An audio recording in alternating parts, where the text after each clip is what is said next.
Latino community is the largest growing population across the U.S. and in the Twin Cities. So the voice of the Latino community is strong and becoming stronger.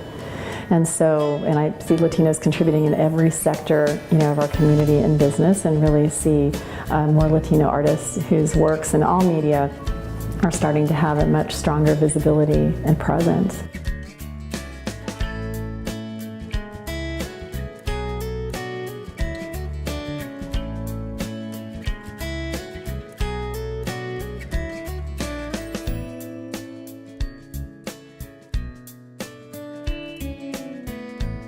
The first generation Cuban-American, born in Florida, on the east coast of Florida, of Cuban parents who came, my father before the Cuban Revolution in 1959 and my mother in the early 60s. So they met in Miami and I grew up in Florida. I was really impressed when I came to Minneapolis to see how many different cultures and communities are represented.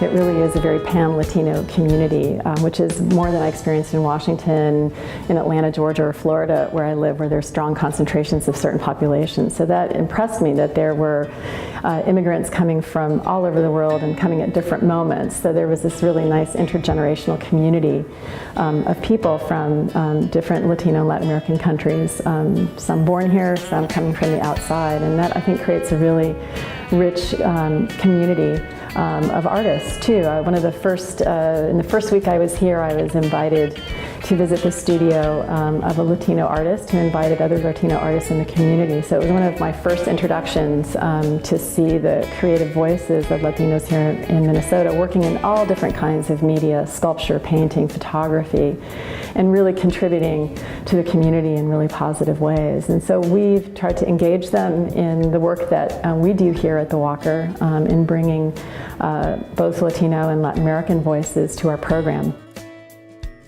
There are many inspiring Latinos all over the country, but one person that comes to mind that if you don't know, I would urge you to get to know is Javier Becerra, who is the Attorney General in the state of California. And I first met him as a legislator at the Smithsonian Institution.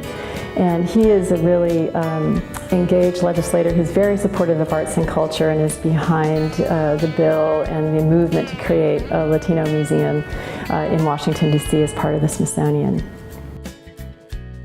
We see a real opportunity to not only tell the stories of Latinos here, but also to give context to the works of happening in other countries or in origin countries of communities here in Minnesota.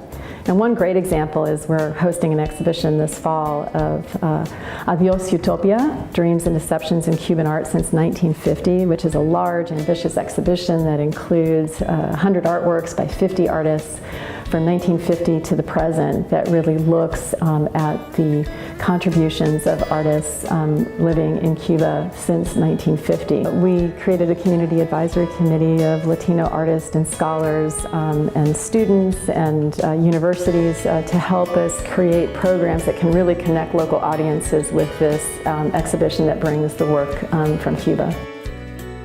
I think so much about my parents, right, who came to the U.S. My dad, even before there was political conflict in Cuba, and my mother, who came as a refugee after the revolution.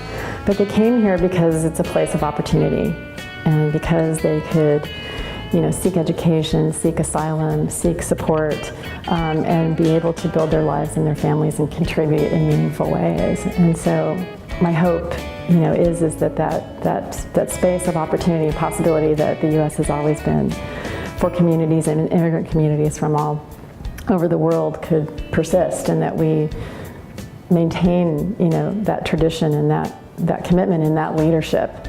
I hope we don't lose ground and continue to lose ground in that arena, because that would be very, very sad. Mi nombre es Olga Viso, una Latina en Minnesota.